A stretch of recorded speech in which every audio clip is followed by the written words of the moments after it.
I bow to all the seekers of truth.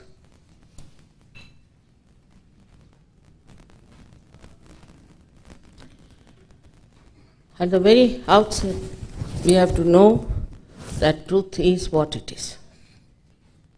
We cannot change it, we cannot transform it, we cannot describe it, we cannot purchase it.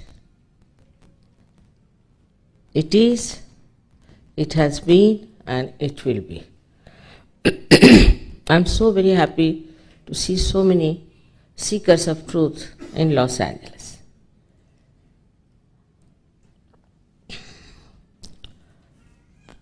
So, whatever I am going to tell you today, you are not to take me for granted, nor you have to believe me blindfolded.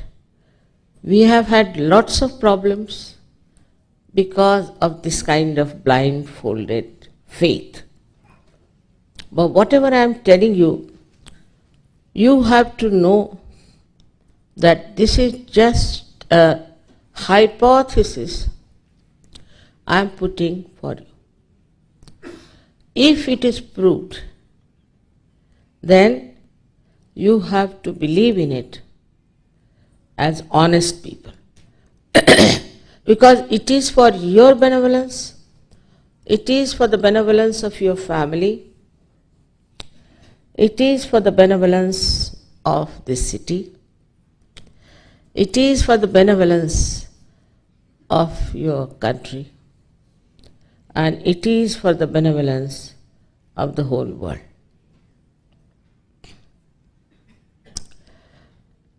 It is important that now we have to think about our benevolence.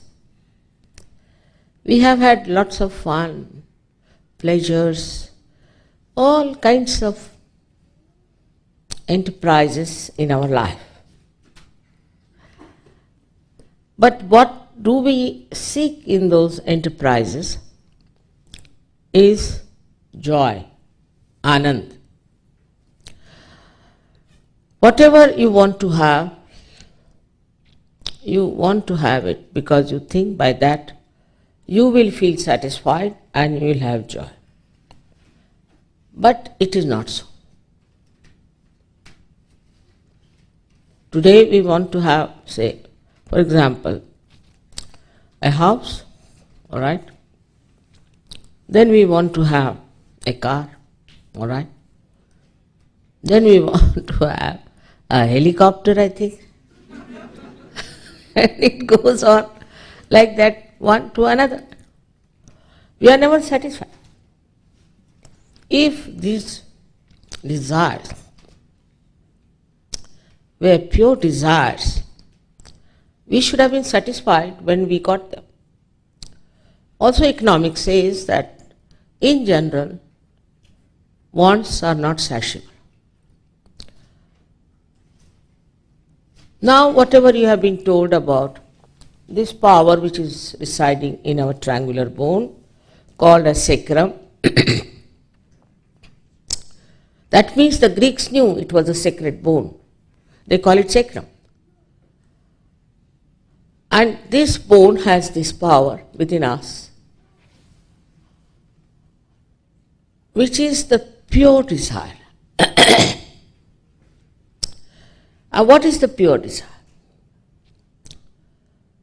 That is the truth about ourselves. That you are not this body, this mind, this ego, these conditionings, these emotions, this intellect. You are not that. Because you say, my emotions, my ego. But who is this mind? So you are not that. The truth is, you are the pure spirit. The second truth is that there is an all-pervading divine power of love.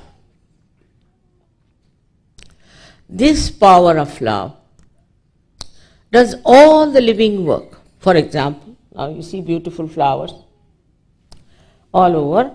We take them for granted. We don't even think that it's a miracle. Who runs our heart? If you ask the doctors, they'll say it's an autonomous nervous system. But who is this auto? So, all these living things are done by the divine power of love. I say to you this, you need not believe, but tonight you are going to feel it. You are going to feel it on your fingertips, this all-pervading power of divine love, which is called as Parama Chaitanya in Sanskrit language. In Quran it is called as Ruh. In the Bible it is called as the cool breeze of the Holy Ghost. And Patanjali has called it as Ritambhara Pragya, which is rather a tongue twister. So, this power exists. We see the result. We see the result that living things are happening. Now, if you go to the science, it has its own limitations. First of all, science is amoral. You can destroy Hiroshima, it's all right, it's science after all. You can do whatever you want to do because you think you have mastered the matter. But that is not our job. It's to destroy people all over the world. This idea of destruction comes because we forget that we do not know the absolute truth. First we have to know the absolute truth, then we'll know where are we, what are we doing, what we are supposed to do. You are quite aware as to what is happening in the world, especially in America, about which I am very much concerned. As you know, there are 65% people are expected to be sick within 10 years' time. It's not only a sickness of the body, but of the mind. And this destruction will one day create such a vacuum that we'll be all shocked.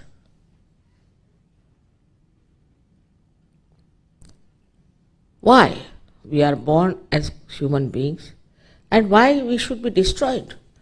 After all, the Creator has created us with such understanding, with such love. He has evolved us to this position. And now why should we be destroyed? The reason is, we must find out why are we on this earth. We are on this earth to become the Spirit, to be a channel of God's love, and above all to enter into the kingdom of God. When I say to you, it sounds rather impractical and people can't believe it. It's a fact. It's the truth. I'm telling you that the time has come for all of you to become the Spirit. It's a special time. I call it a blossom time. They call it a last judgment. Some people call it as Kiyama. Even in Sanskrit there are words, many words to describe it. So now we have to be the Spirit, otherwise we should see with our own eyes the destruction of our fellow men and of ourselves. There's nothing in between. Either you become Spirit or all kinds of destructions will start. You've been already told about the centers that exist within you. On the medical side, we can say that they express themselves or manifest themselves as plexuses.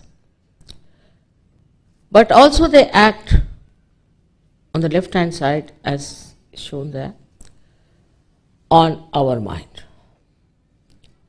So we'll take one center and I'll tell you what can happen.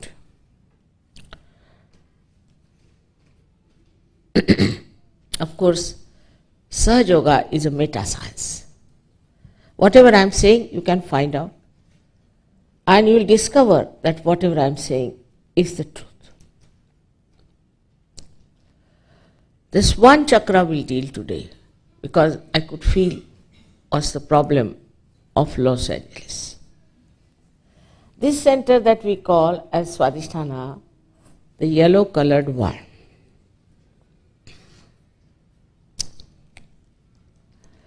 It comes out of the third center, what we call the Nabhi chakra, the solar plexus. But this one, which manifests aortic plexus, moves all over your abdominal viscera and gives energy to your liver, to your pancreas, to your spleen, to your kidneys, to your intestines. One center. Another thing, important thing it does, about which I think doctors don't know, perhaps, is that it transforms energy for the use of the grey cells. The grey cells in the brain we use when we are futuristic, we think too much, read too much, when we are very mental. This energy is used, and for that this poor center has to work very hard. Today's life as it is, we see, where it is so futuristic. Not only that, but we have become really very mental people. We go on thinking. And this thinking is done by the grey cells, which require the energy. So this poor center has to work for this only work when you are a thinker. Now, it has to do other things also. So it neglects all other visceras. Please, there's a lady has left a seat for you. He can come here. He wants to come here. Let him come. Gone. There is a seat for you. Please.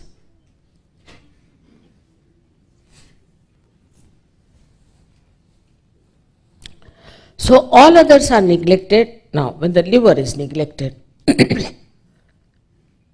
it is a very, very important, extremely important organ in our body. It takes out all the poison from our body as heat and pass it into blood. It cleanses through this process. But when this liver is neglected, it cannot do that work which it has to do. Then the heat starts accumulating in the liver. Such a person is quite a hot-tempered person.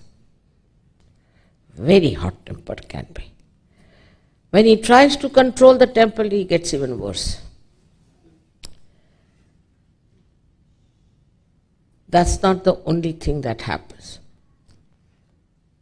This heat consumes all the fats, and such a person starts becoming extremely thin.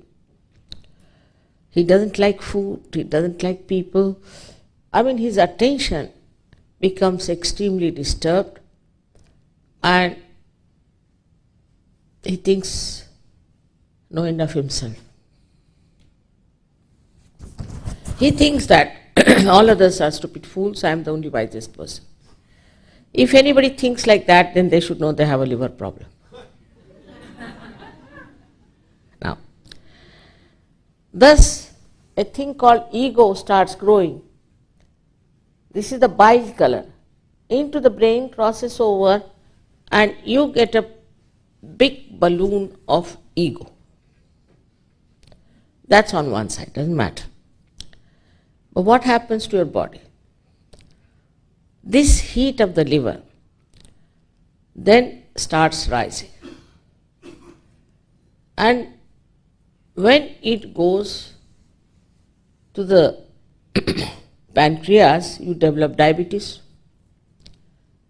It's a very common disease of modern man is diabetes. Now can you imagine, in India we have villagers, simple people. They don't think so much, you see. They earn today, eat their food, sleep off, next morning they are again up. They don't have to insure anything, they don't have to worry about it. But they take so much of sugar, sometimes 4 or 5 spoons, big spoons. The spoon must stand straight at right angle. Otherwise they think this is not tea at all. And they take it 3 or 4 cups of tea, they never get diabetes. It's a wonderful thing, you know. That you can have as much sweet as you like, you never get diabetes. Now these villagers don't think, but those who are sitting on their chair, planning, thinking of the future all the time, they definitely get diabetes.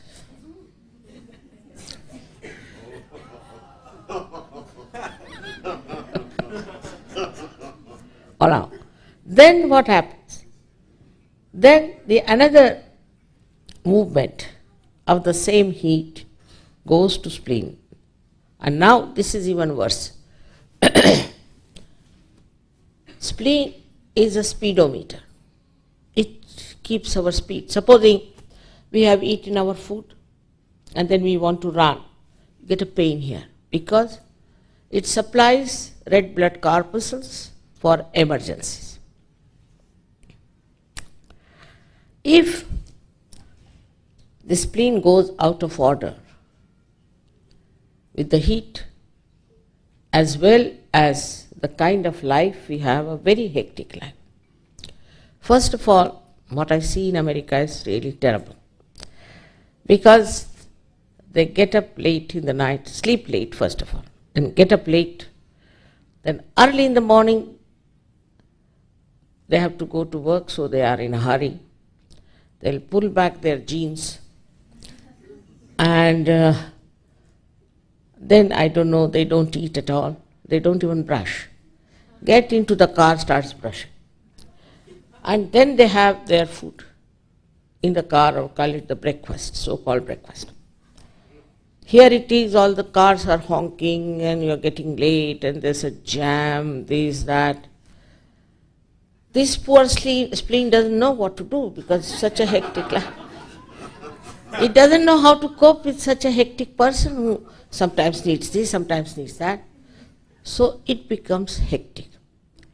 But then it is vulnerable to a very serious disease which we call as blood cancer, leukemia.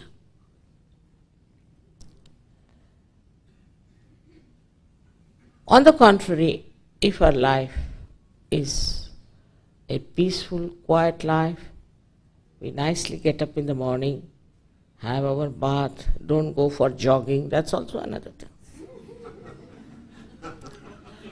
Jogging is right-sided. Jogging is all right for people who are lethargic. You see, Indians would be better. But not for Americans. Because this is the physical as well as the mental side, right side. And suddenly You get a shock or something happens, especially the newspapers.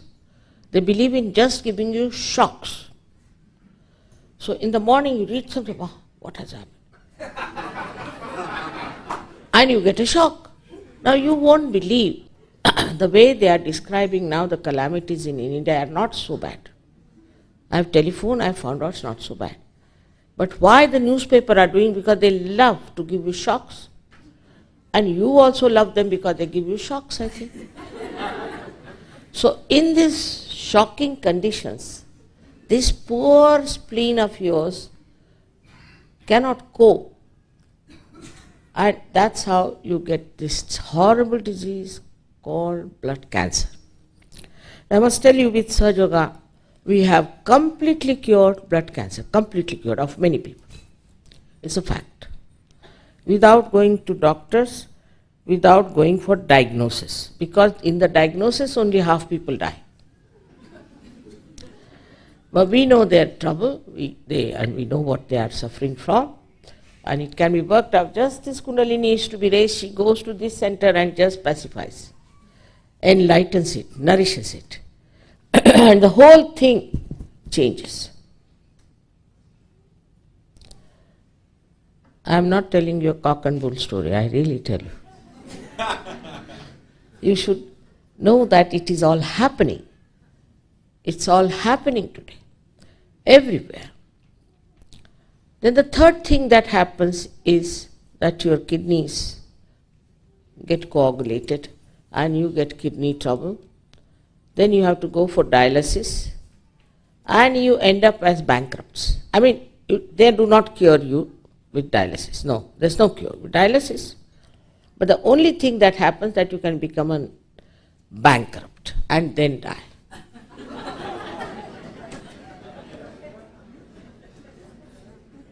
Then it goes to the intestines, creates problem, you never feel hungry. And whatever you may eat, you get into constipation of terrible dimension. And that leads to then hernia and all kinds of diseases. So with one center, how many things you are suffering? But that's not the end of it. Then this heat rises upward. There's a center, we call it as right heart. Here, you can see. When this center is affected, you develop asthma. Asthma is 100% curable in SahajaYoga. We have a doctor who got his MD, now he is in America, for curing cancer through, curing asthma through SahajaYoga. Absolutely curable. So with the intestines, with the kidney, there are problems which looks like people say is incurable, but no. These are the fundamentals we have. And if you have to deal with the fundamentals, then the rest of it falls into proper picture. It's like supposing now there's a tree which is sick. Now if you start treating the leaves, you can't cure. If you try to correct it through its branches, you can't cure.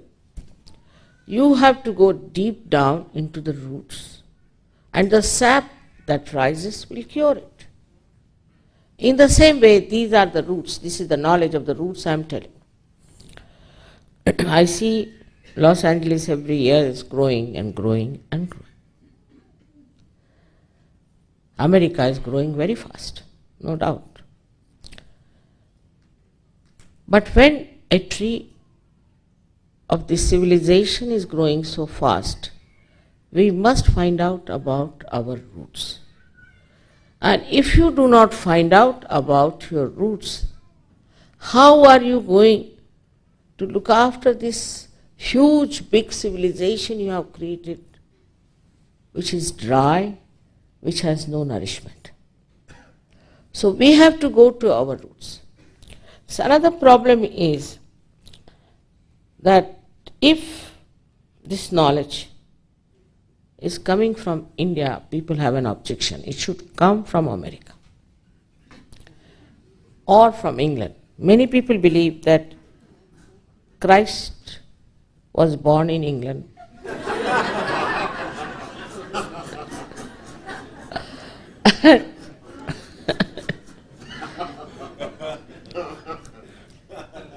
It's impossible to say that, all right, you have science which we have learned. Now we have something. Why shouldn't you learn if it is for your good? But certainly not. I am saying that. We had poets in London, like William Blake. He has said for these days that the men of God will be born in those days and they will become divine and they will have powers to make others divine, said by an Englishman. I don't know if you read C.S. Lewis or not. Another one. So many. There was also one poet who was an Englishman who came in here and lived here. I read them and I am surprised that this is already being predicted. So, some people start thinking about it and they think, let's go to religion. Nothing wrong with religions as such, and nothing wrong with the people who have created it. But I must say, people like Jesus Christ or Muhammad Sahib were really very, very great people. Were very, very great people. And they were so much evolved. They were so much evolved that they never understood human beings, what sort of things they are dealing with. I'll give you an example. 5th chapter, Matthews, Christ has said that if your one eye does anything wrong, take it out. Otherwise, take out the other one. If your one hand does something wrong, then you cut it. Or cut both the hands. If somebody slaps you on this side, you turn the other side. I have yet to see one Christian who has cut his hands or taken out his eyes. It's impossible. He thought we were all such great. I was born myself in a Christian religion, so I was shocked. How could these people follow these rules and regulations which are beyond human beings, because they'll have to take out their eyes or they'll have to cut their hands.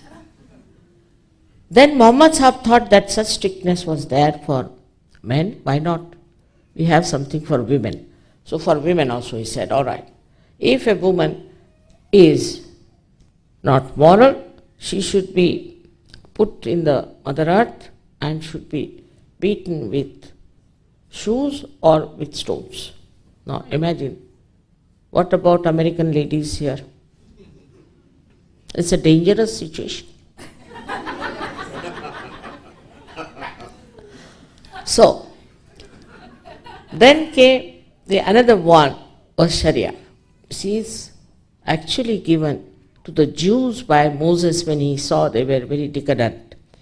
So he gave them this. This is in the Jeremiah, who has written clearly that he said that if you steal something, your hand should be cut. All the Sharia was given to Jews, but Jews were wise. They said, Baba, we can't do this. No. So the Muslims have taken over and they are putting on their people. I have yet to come across one Muslim who can be called as a real Muslim, or one Christian who can be called as a real Christian. It's none of their mistakes after all. They are human beings and these laws and regulations are for saints. If the saints do anything wrong, then they should be. Not for ordinary human beings is too much.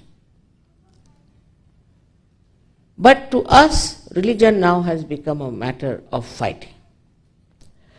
And then you see people, they go on distributing now. The other day a fellow came with a Gita to me. Walked into, you must buy this Gita.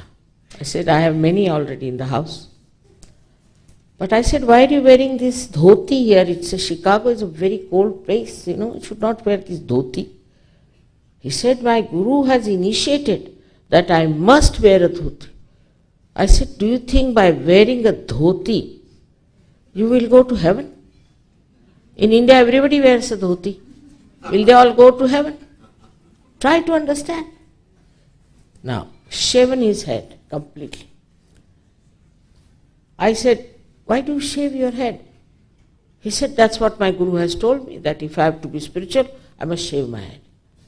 Kabira has said that if by shaving your head, if you can go to heaven, then the sheep is shaven every year.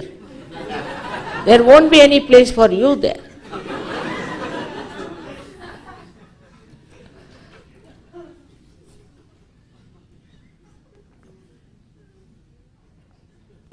All the saints who were real saints were full of fun about all these things.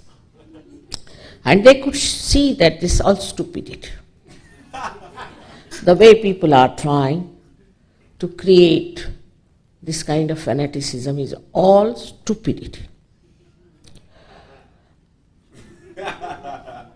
It is then we feel disappointed. Same about Hindus. Hindus, it is said that in every human being there is a spirit. Everybody has the spirit in the heart. Then how can you have caste system? How can you have a higher race and a lower race? There are so many examples to show. For example, Sri Rama ate the fruits from an old lady who had eaten them before to see that they are not sour. In India, if somebody eats something, you will never eat that. But look at Sri Ram. And then he tells his wife, oh, what fruits? I have never eaten like this. But the brother was angry. So brother says, why should she give you such fruits? It's not proper. So the wife says, please give me some. After all, I am your wife. Then she eats something and says, wow, what fruits? Now the brother Lakshmana says, sister-in-law, give me also a little bit. He says, no. You were so angry, I will not give you.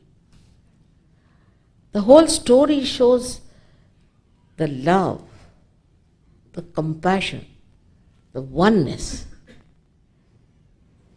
because of love. Krishna also had food with a person called Vidura who was a son of a maid servant. He wouldn't go with the king and eat food, but he would go and eat with this. Now why? Because he was a realized soul, Vidura was. Every story of Christ or anything you see is nothing but love. But if you are bent upon taking something, like Christ went to a wedding and he made wine out of water. That's the simple thing. Now, I can also do that, not difficult. But that's not the wine. That is the taste of grape juice. For wine, it has to rot. Instantaneously, who can make wine? How can you make wine just by touching water? You cannot. It has to rot. The more rotten it is, the better it is, they say.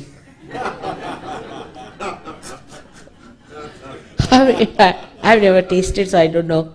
But it smells horrible, I can tell you this much.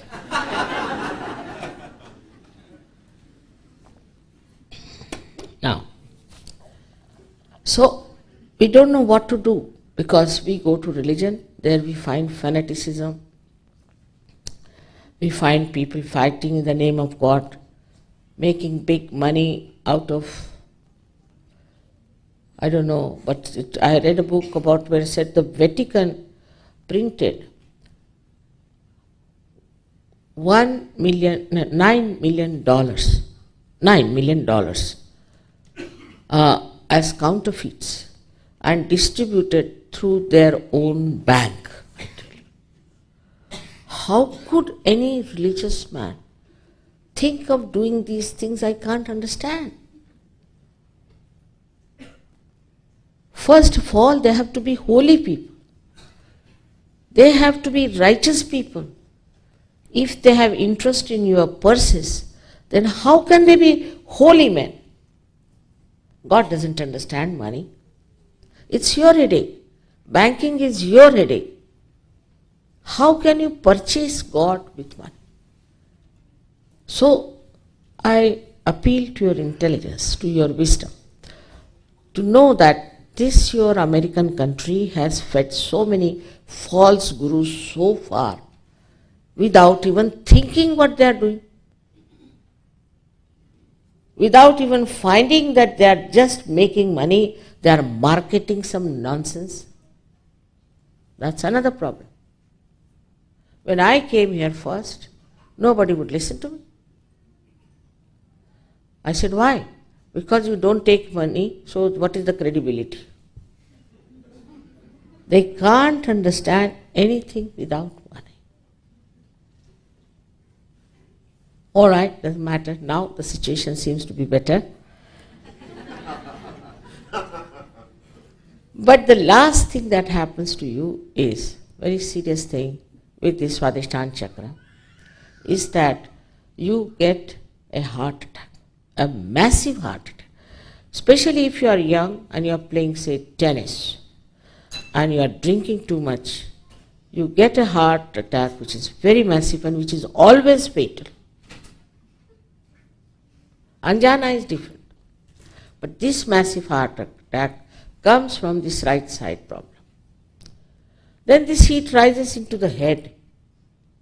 And what happens? You get paralysis of the right side. Minimum. There are so many diseases out of one center you get. Then you go to some guru. He puts something into your head, I don't know what they do. Then you get cancers. You get incurable diseases. You get insomnia. All kinds of things you get, and ultimately you realize you have gone mad. I don't know. A madman doesn't understand he's mad, but others know. But wisdom should be there. When you choose a guru, you must know anybody who wants money for spiritual work cannot be a holy person. Cannot.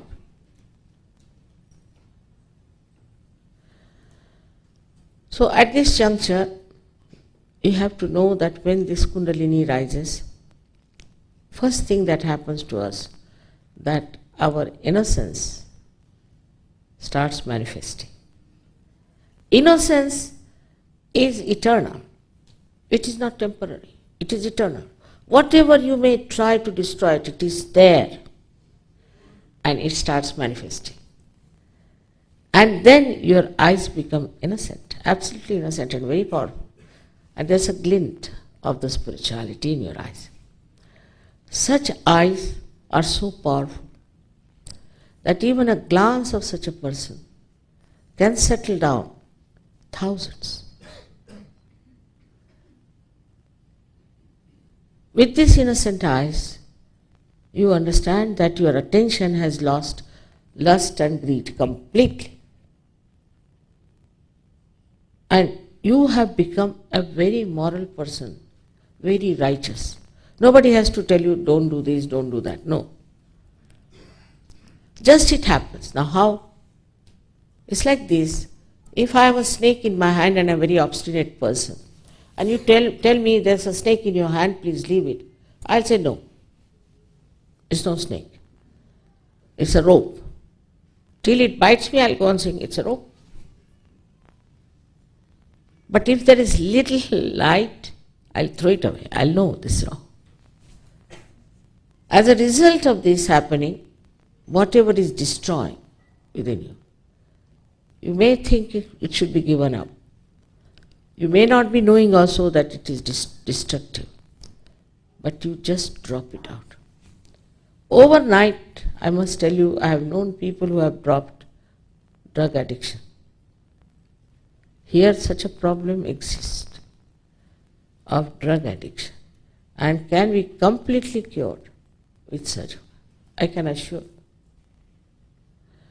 If this Kundalini rises, then not only drug addiction but any kind of addiction drops out.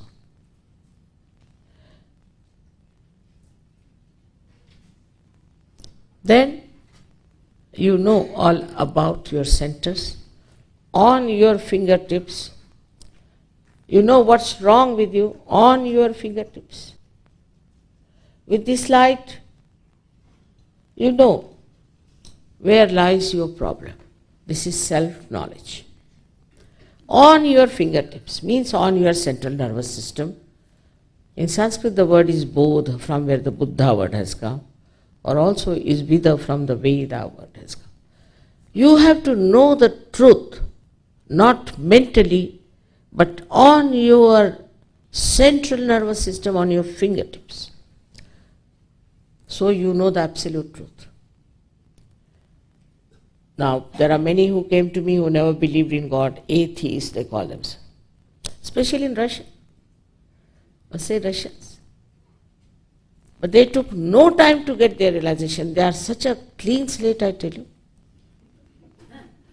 They have no conditionings, nothing.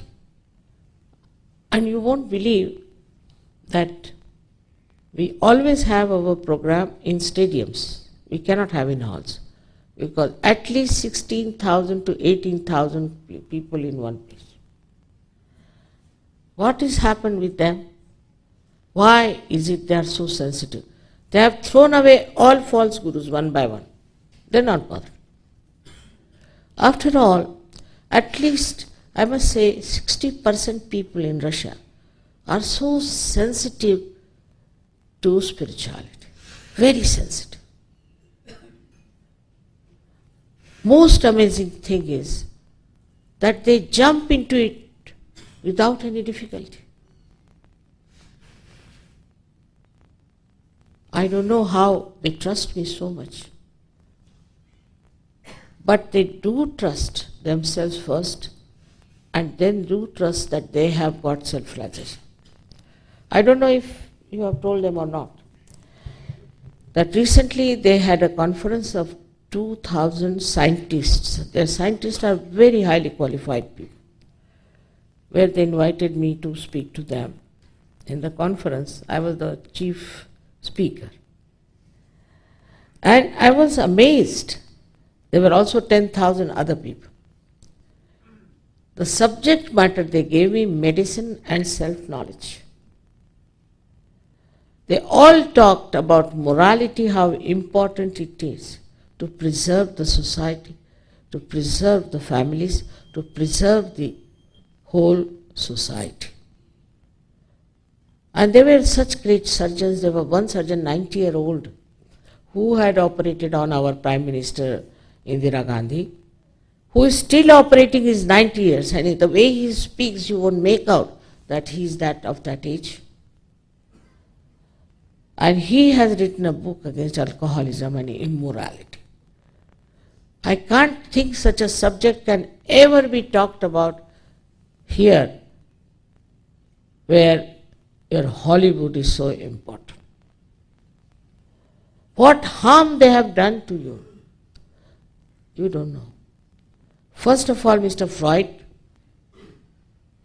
who just was worshipped like Christ, and he has ruined the people and brought them to the sex point only.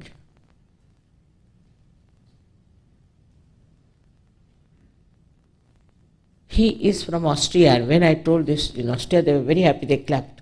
They said, it brought such shame to us. But here, he was worshipped. And now the whole country has been so much degraded by him. Now I read the book, Fraudulent Freud. There's another book, Downfall of the Freudian Empire. But with that, how many have suffered? What has happened? Families broken. What nonsense he talked about the mother, that your relationship with mother is of a sexual nature. God knows, he must be having something like that. I told this to an Indian, he said, thank God he didn't come to India, otherwise we would have cut him into pieces and thrown him into Arabic Sea. How could you accept such an unwise, nonsensical thing? Well, you did. And so many people who thought it was big experimentation, this, that. It is absolutely a myth, I tell you. If you come to SahajaYoga, you will know what is the psyche, how it gets affected, where it is, how it works out. The real knowledge about psychology you will know. This is psychology or is it child science? I don't understand. It has nothing to do with reality. Everything imaginary. Jung was the one who got realization, and he did say that Freud was wrong. He was the one who said it and who talked of morality. But I must tell you one story about myself. They invited me to a conference of the Jungians. It was International Jungians Conference. Me, poor thing, was supposed to talk about Jung, and I told them where did Jung went wrong. Because he said the consciousness is vertical. No, he said it is horizontal, which is not so. And that was the biggest mistake. But whatever it is, he talked of morality. But next day the president, now he's no more, so I can tell you the story, came to see me, 85-year-old, shaking, came to me. He said, I have some private work. I said, what is it? I have a keep. Because I was a Catholic, I could not marry her. But now my wife is dead. Can you help me to cajole this keep of mine to tell her that she should now marry me? What's the age of your fiancé or what you may call? Only about 38 years. Huh? I said, do you think I am supposed to do all such work?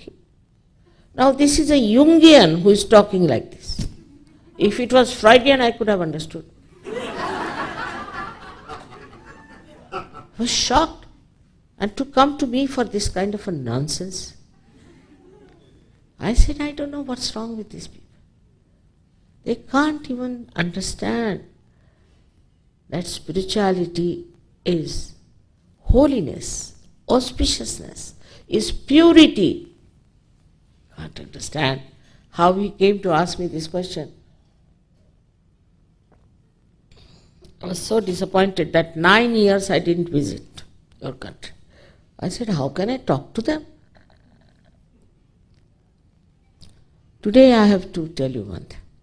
The time has come for all of you to get your self-realization, by which your attention becomes enlightened, your health gets completely all right, your mental processes are sensible, but above all, you stand in your present.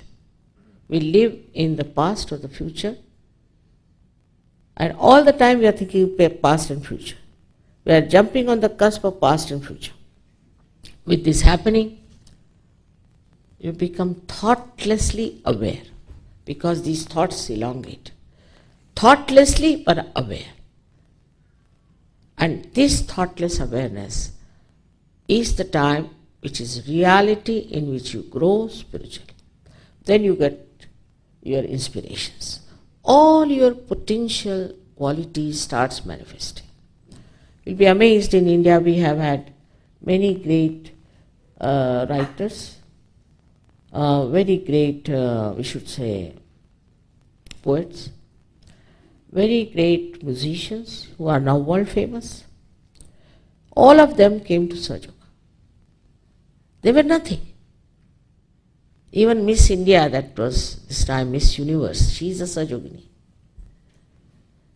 And she came to me, she said, Mother, is it all right if I go for this beauty contest? I said, what's wrong? You go. I don't want to wear funny dresses. I said, but you wear, after all, swimming dress. It's all. She was not such a beautiful girl. She asked me, Mother, I'm going just now for Miss India. I said, you will be also Miss Universe. Take it from me. She became. Because what is the speciality? It's not only the face, it's not only the features or anything, but it is the inner beauty. It's the balance, it's the poise, it's the wisdom. All these things put together make a personality. Not only just your face, how you look, that's not important. See, look at Mahatma Gandhi, how he looked like. I don't know, I have seen him, I mean with him with child. Such a bony structure, but even Samson would have been afraid of him, he was like that. Such a power of truth and honesty in his heart. It's not that his face was very impressive, but the inner power which was within him. I know of another Prime Minister very well, Lal Bahadur Shastri. I am talking about him because both were born on the same date of 2nd of October. Another person, tremendously powerful, very short man. So powerful he was. And his realization of such a high degree, he could easily make out who is who. Of course, he respected me very much. I used to be very shy because he would not even sit before me on the chair. All these things are such that we have to know that something is still to be done to us, and that is what we call self-realization. In Sanskrit, an egg is called as Dvijaha. The bird is called as Dvijaha. And a human being, when he is realized, also called as Dvijaha, means born twice. So first it's an egg, then it becomes a bird. They are two different things. In the same way, first we are human being, then we are realized souls. This is the new age, this is the new race which has to come. It's nothing, just put a brand here, one like any other, twice born. What is so? Like any other person you are behaving, why? What is twice born? Or I am a Christian and a Hindu and a Muslim or anything. It's just a brand. Because anybody can commit any murder, any sin, anything. So this transformation is your responsibility. You have to take to this transformation. You have to change people. If you have to save your country, now learn this, that you can do it. You can easily do it. It's very simple because it's all built in within you. Now what do we do? Just put a seed in the Mother Earth and it sprouts by itself. How? Because the seed has a built-in quality to sprout and the mother has a built-in quality to make it sprout. In the same way, you all have this power. This glory is within you, just it has to happen. It sprouts, and then you have to grow. I don't know how people trust me so much. I'm an Indian after all. I could be an immigrant or what is it? I could be anything, but they trust me somehow. But later on, they do not trust themselves and they do not grow. This is a very sad thing. Not in Russia, I must tell you. Not in Russia. There's a joke. We had a seminar of thousands of people in Russia, and there was one American Sahajayogi and a Russian Sahajayogi asked him, how many do you have Sahajayogis in America? So he said, to be precise, it is 56. So this Sahajayogi from Talyati says, oh my God, you have 56,000? We have only 21,000 here in Taliyati. They can't understand. They think Americans are very bright, very smart people. There must be at least 56,000. Americans are known to be very intelligent, very smart. So they are taking to Coca-Cola culture now. Russians, 40%. Because they think Americans, after all, they take Coca-Cola, they go to McDonald's. They are very smart people. They are ruling all over the world. And all your junk which doesn't sell here goes there, and they are really trying to look like Americans, Whatever it is. Why I'm trying to say this is the whole world is looking at you. They follow you. This Hollywood doesn't understand its own responsibility. The whole world is following you. And the way they speak also, English is very surprising. It's just like American English. I take about 2 days to understand that. But now in Russia they are speaking the same English as you speak, and it's a difficult situation. So you have to understand the second responsibility, that as citizens of this great country, you have to lead the whole world into righteousness, into morality, into constructive, beautiful life. You have to enter into the kingdom of God and settle there. Whatever may be your race, whatever may be your religion or all these nonsensical differences. But it's very important, and you will be surprised, the first country I visited was America. I would say first I went to Iran because my brother was there. But after that I came to America. And I was surprised. How do they take to falsehoods of? Even Indians who come here become stupid. I don't know. Really. You won't believe this gentleman who is organizing the marriage of Rama and Sita. I mean, they were married long time back, but he's organizing in every place. Los Angeles, one marriage, one in New York, one in Philadelphia, all like that he's organizing. And here, there were 10,000 people who attended that wedding. The boy, means Rama, was 10-year-old and the girl was 8-year-old. So this kind of nonsense, even Indians, they would not do this in India, no. Everybody laugh at them. The another example, if I give, you will be shocked. There's a lady, Maharani of Dhangendra. She's another mad woman, she has lost her husband. So she has got one man, she dressed him up as a lady, and she calls him as the goddess. She worships. I was shocked at the whole thing that they are doing. So I said, but you don't have anybody who follows you. No, we have many in Los Angeles. Can you imagine?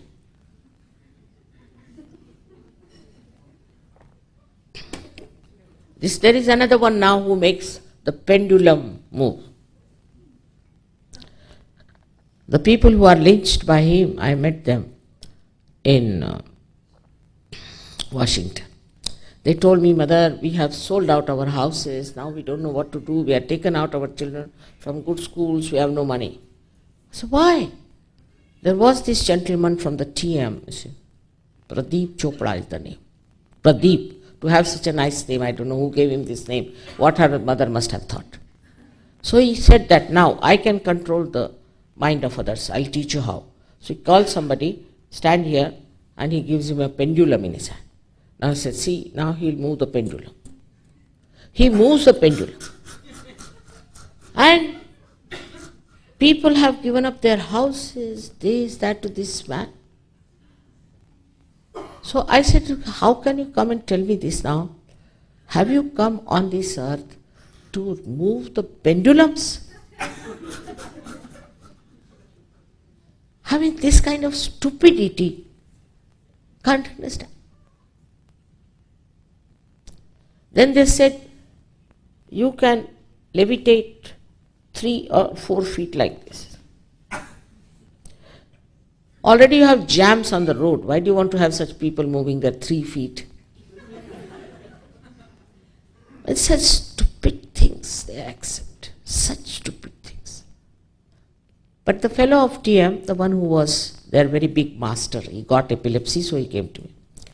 By that time he had become bankrupt. He told me, I went to America and my guru told me, your money is so much involved, so you have to tell them I came without any visa, without any passport. His name is Peter Pierce. And you have to tell them I can walk into the wall, through the wall. Then I said, I told them and they all believed. They all believed you, yes. Professors, mathematicians, everybody believed you, yes. How can you believe such nonsensical things?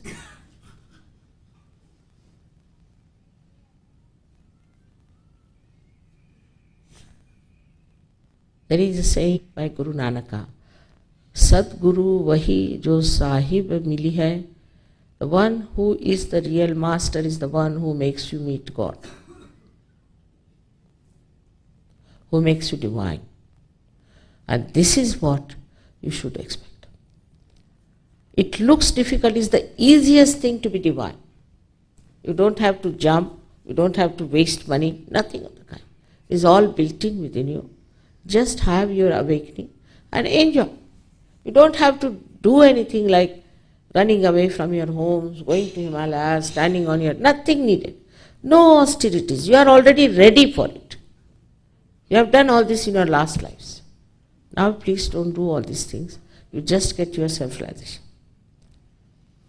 So you become collectively conscious. You can feel on your fingertips vibrations of another person, whether dead, living, or historical, whatever it is. You can know. You know the absolute truth on your fingertips. But above all, because you become collectively conscious. That is, a microcosm becomes the macrocosm. Because a drop becomes the ocean. Who is the other? You become the part and parcel of one. So when it happens to you, it is very amazing how you realize what powers you have. You can give realization to people, you can cure them, you can enjoy yourself, you never get bored. So many powers you have, we start expressing. And when they start expressing, you are amazed at yourself. This is what you must expect. And not moving off a pendulum. I am sure today I am not talking to stupid people. SahajaYoga is not meant for idiotic people, I must say.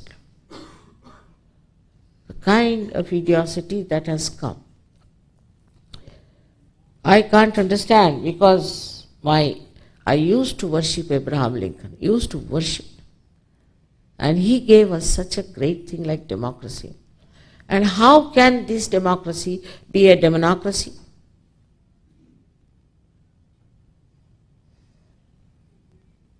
There are seekers, but misled. Above all that happens to you, the highest, is that you jump into the ocean of joy. You just become joy. Joy is singular. Happiness and unhappiness are the two sides of one coin. But joy is singular, that you become the witness, the whole thing like a drama. It's fun. And you get out of your problems, and that's how you know how to solve them. And above all, the bliss is there to help you. You will be amazed how things work out. Meticulously in every way, even money-wise. There was a girl, lady from Toronto, she wanted to travel with me, come here, she's very good. But she thought she hasn't got sufficient money. And next day she got a check of $4,000 because she had paid some money somewhere long time back. This is just a very, very minimum. But The greatest thing is that you become your own master. You know what chakras are there, you know what you are doing, you know everything. It is not just like standing and moving a pendulum nonsense, but it is you know what's wrong with anyone. Then you don't talk about his face, about his dress, how he walks, but you talk about his centers. What centers are there? And you can cure them. All this is your own. Last of all, I have to tell you this Kundalini is the power of pure desire, and she is your individual mother. She knows everything about you. It's all tape recorded. So you don't have to start judging yourself. She knows. And she's anxious to give you self-realization. She takes up all the trouble on herself and gives you this beautiful thing which we call as self-realization. And then you realize that you are endowed with the power of divine love. You become extremely dynamic. At the same time, you are extremely compassionate. You enjoy your virtues. You enjoy your love. You enjoy others. You enjoy everyone. Such a state is not difficult. Only thing you must understand that you are here to become the spirit. In this time, I've tried to say whatever is possible. I'm going tonight to New York. They always put me like a shuttlecock from one place to another. So I have to go. But I'm very happy I saw so many of you here. I hope you will be all responsible and will look after your realization. Now I would request you that it cannot be forceful. It cannot be. Because I respect your freedom. You have freedom. This is last judgment. If you want to go to heaven, you are welcome. If you want to go to hell, you are welcome. I cannot force on you. So those who do not want to come for this or do not want to have it, I cannot force. So I would request you, those who do not want to have can leave the hall. Would be better for others. And those who want to have it are welcome, and I am sure you all will have it. No doubt about it. No doubt.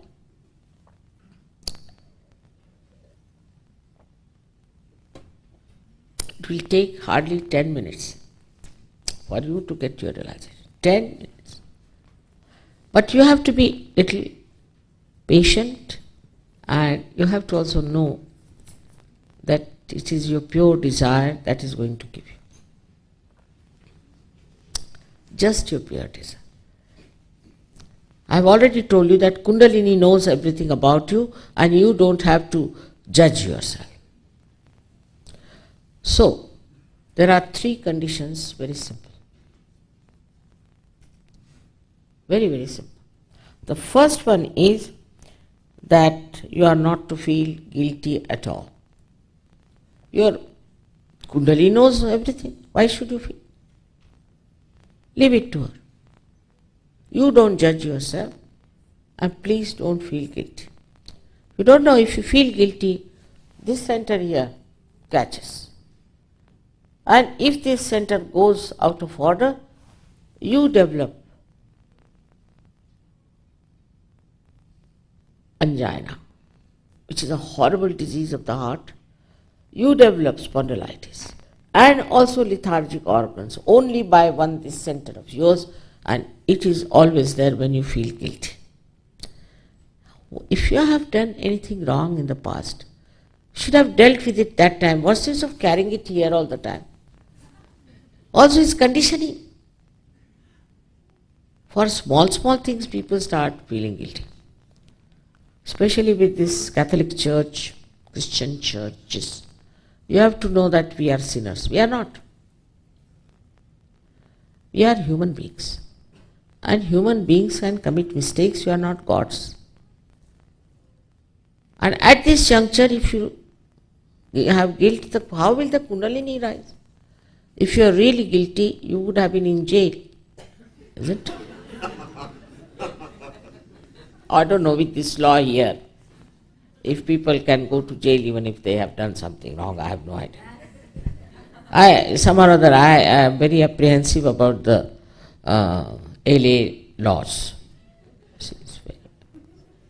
They say so. It's very funny. All right, whatever it is. Now, God's law are extremely pure, and He loves you. He doesn't want you to put you into any trouble. He loves you and loves you very much, and He wants you to enter into His kingdom to enjoy it. Now you're just ready to get it. Right? So the first condition is that you are not to feel guilty at all. I assure you, you have done nothing wrong. Is it possible to forgive yourself? Thank you. The second condition is even easier, if you understand. Logically, the second condition is that you have to forgive everyone, even without thinking about them. Just to say, I forgive every one of them. Finished. It's very difficult. But logically, I'll tell you, whether you forgive or don't forgive, what do? Do nothing. But if you don't forgive, then you play into wrong hands and torture yourself. While the person who has tortured you is very happy. You go on torturing yourself because you can't forgive. So just you have to say, I forgive everyone. Don't think about them also, because that will give you a headache. Best is to forgive everyone. Once you forgive, then the divine takes over and works it out. So now, please forgive everyone. Is there any problem? All right. The third condition is very simple, is that you have to take out your shoes. That's all. You won't believe. In London, first time I said, take out your shoes, half of them walked out.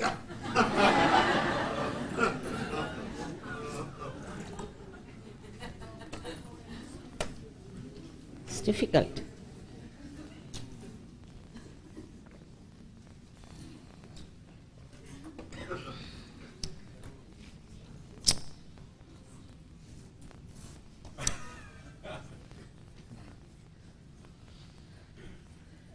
All right. So, first of all, we'll show you what we have to do to nourish our centers. Only for tonight. Only for tonight. You don't have to do it. Later on, as I told you, that our centers are here, and all this is happening in a collective way. It's not single person doing something at home.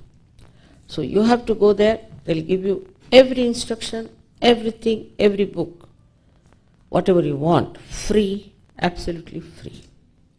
But you must desire to grow, and it will work out. Some people get it immediately in such a big way, and then they think they are on top of the world. But no. You have to grow, and you have to know everything about yourself. You have to know about SahajaYoga completely, in a full way. You have to be a master. And I tell you, hardly takes 1 month to be. You people are very intelligent and everything. Just put your attention, it will work out. All right. So now we have to put our left hand on our lap. Just. नीचे रख दीजिए, यहाँ रख. Can keep it. Just now. Left hand on your left lap, comfortably. We are not to go to Himalayas, do anything of the kind, we have to be comfortable, that's one thing. Here sitting down, you will get your realization. Left hand towards the photograph, we put here, because they have objection for that. But now you put towards me. Left hand towards me. Which is symbolically saying that you want your self-realization. Because the left side is the power of desire, mundane desire. So you are desirous, so you are putting the hand towards me, left hand, that's all. Now with the right hand, we have to nourish our centers on the left hand side. Now they will show you how to do. First we put our right hand on the heart. In the heart resides the spirit, which is the reflection of God Almighty. If you become the spirit, then you become your own master. So you take your hand on the upper portion of your abdomen on the left hand side, and this is the center of your mastery, which is created by all the prophets. You will know about it, everything. Everything will be told to you.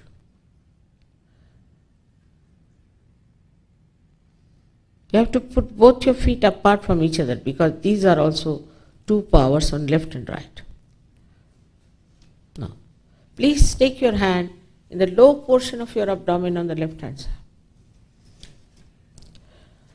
This is the center for pure divine knowledge. Don't get disturbed with this, it's very simple. It's the center for the pure divine knowledge to work out.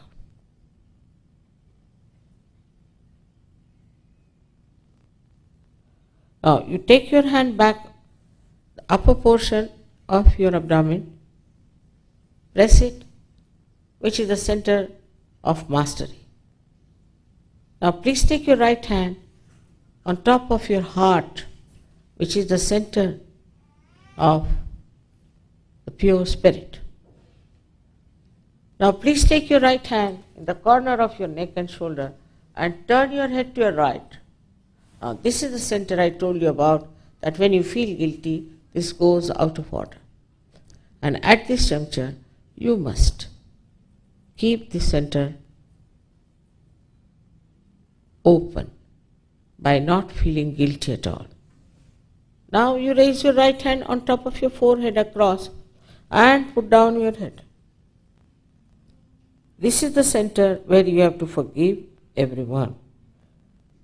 This center is extremely constricted, and if you don't forgive, it won't open.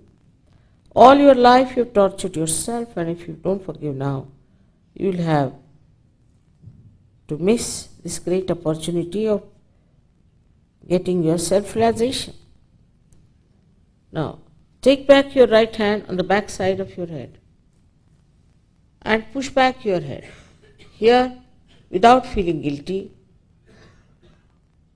without counting your mistakes, just for your satisfaction, you have to ask forgiveness from the all-pervading divine power of love.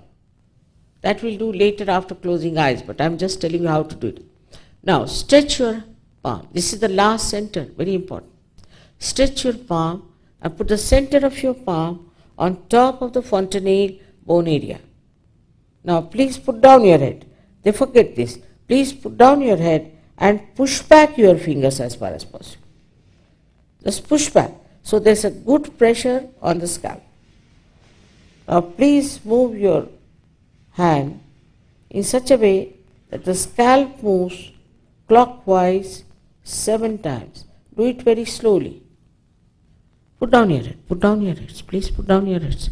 You must put down your head, otherwise it doesn't work out better. Put down your head. Now, push back your fingers. Pushing back your fingers is important. Push back your fingers outward so that there's a pressure on the scalp. Now move it slowly 7 times. clockwise.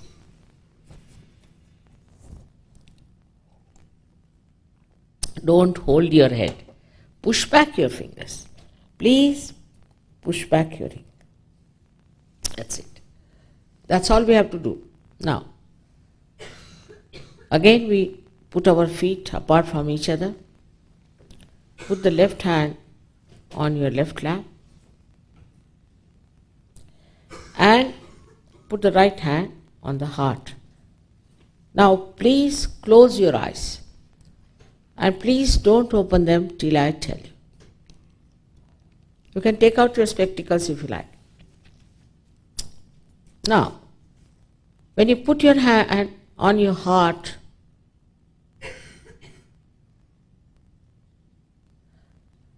you have to ask me a question, very fundamental question about yourself. You can call me Mother or Shri Mataji. Here you please ask me a question in your heart 3 times. Mother, am I the spirit? Ask this question 3 times in your heart.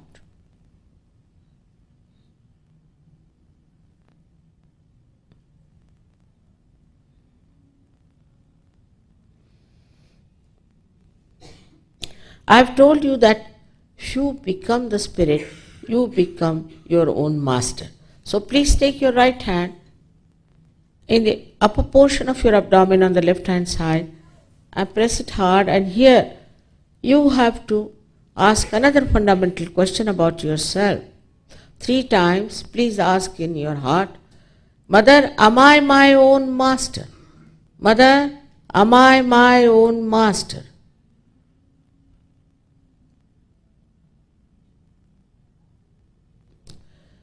I have told you that I respect your freedom. So I cannot force pure divine knowledge on you. You have to ask for it. So please take your right hand in the low portion of your abdomen on the left hand side.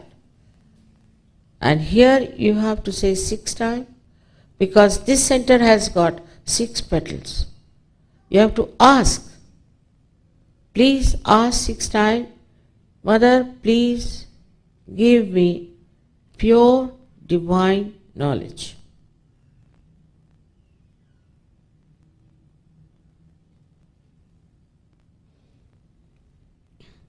As soon as you ask for pure divine knowledge, Kundalini starts rising upward.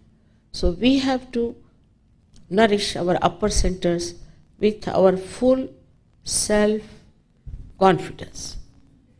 So now please raise your right hand in the upper portion of your abdomen on the left hand side, and here you have to say 10 times, Mother, I am my own master. Please say 10 times, Mother, I am my own master. At the very outset, I told you that you are not this body, this mind, these emotions, this intellect, these conditionings, this ego, but you are the pure spirit. So now raise your right hand on top of your heart, and here please say 12 times with full self-confidence, Mother, I am the pure spirit. Mother, I am the pure spirit.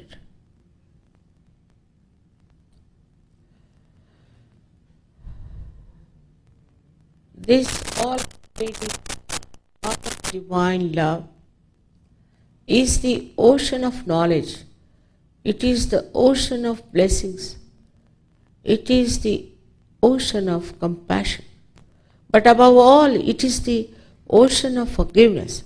And whatever mistakes you might commit will be completely dissolved by the power of this ocean of forgiveness. So please forgive yourself and put your right hand in the corner of your neck and your shoulder and turn your head to your right. Here is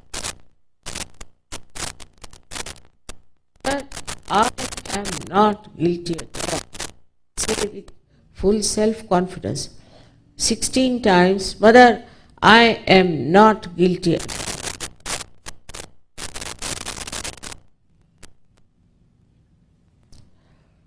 I have already told you, whether you forgive or don't forgive, you don't do anything.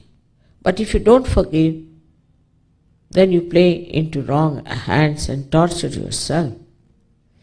Especially at this time, if you do not forgive, this center of Agya won't open and the Kundalini won't be able to break through. So I request you again and again, just forgive everyone. So now raise your right hand on top of your forehead across and please put down your head. Here you have to say, from your heart, not how many times. Mother, I forgive everyone in general. Please say it from your heart.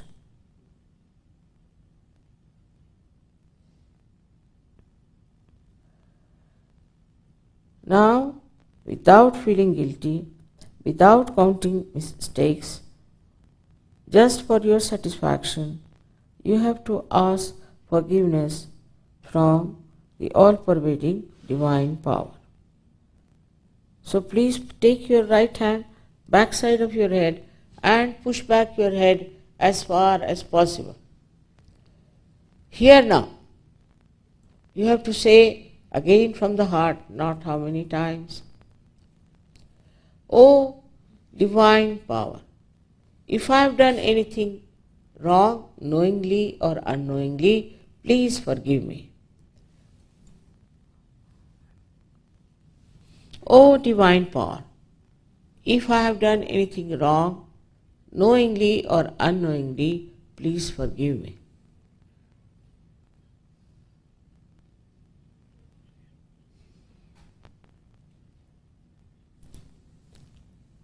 Now, the last center, please stretch your palm fully. Now, carefully put the center of your palm on top of the fontanelle bone area, which was a soft bone in your childhood. Now, please bend your head as much as you can. Now, remember to stretch back your fingers so there is a good pressure on your scalp. Here again, I respect your freedom. I cannot force self-realization on you.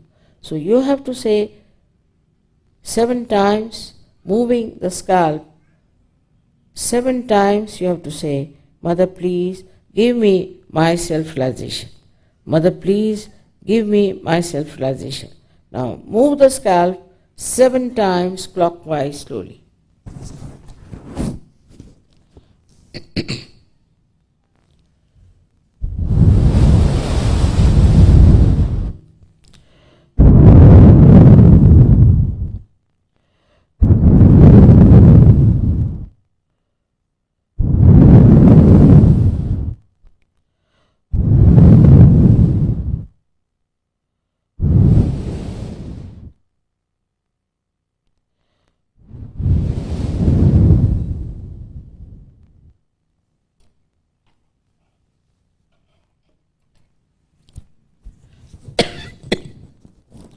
Now please take down your hand. Open your eyes. Slowly. Now please put both the hands towards me like this. And try not to think.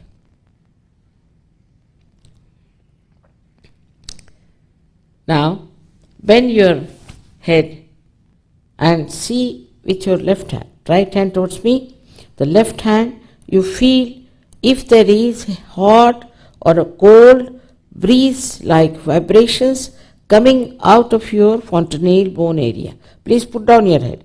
Now, please don't put the hand on top but little away. Some people get it further away. So please move your hand and see for yourself if there's a cool or hot breeze like vibrations coming out of your fontanelle bone area. Now, if they are not coming, you should say, Mother, please come through my head. Mother, please come through my head. Please say it thrice.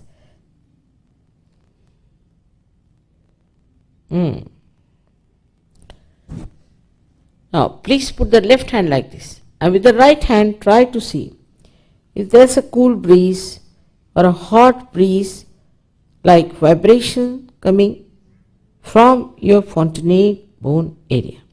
Now, if you have not forgiven you, or if you are not yourself, or if you are not forgiven others, it will be hot. But now try to forgive. Forgive yourself and forgive others. It will cool down. I am sure it will cool down.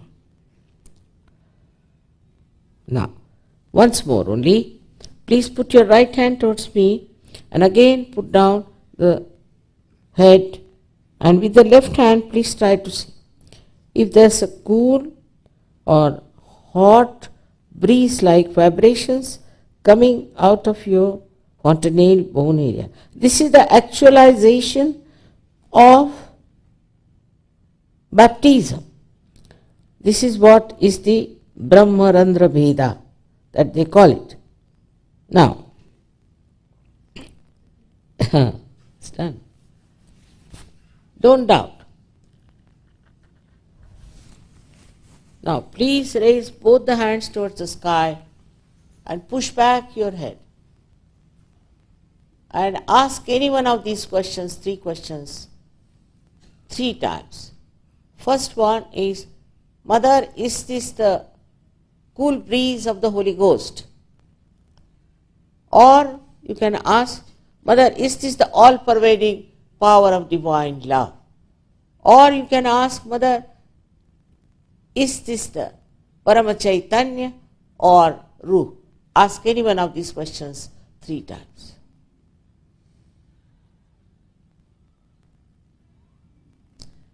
Now take down your hands. Such cool is coming from you to me now. Now don't doubt that is air conditioning, nothing is not. Air conditioning not in your head, it's coming out of your head. So don't doubt yourself. All those who have felt cool breeze or hot breeze on your fingertips, on your palms, or through your fontanelle bone area, please raise both your hands.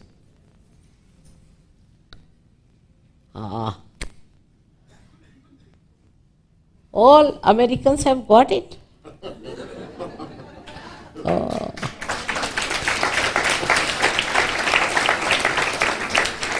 I bow to you, all saints, I bow to you. You didn't feel, sir, what's the matter with you? Didn't feel it? The cool breeze? No? You're the only person, why? Just put your hands, it will work out. Just put both the feet apart from you. Now? Are you a doctor? Anybody can see that. It's all right. Now, all those who have not felt, are there any?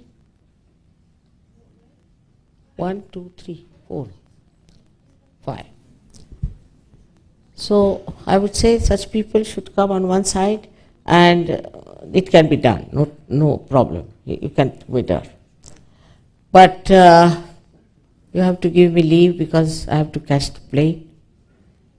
Very happy to meet you all, and I hope all of you will really pay attention to your self-realization, respect it, and grow.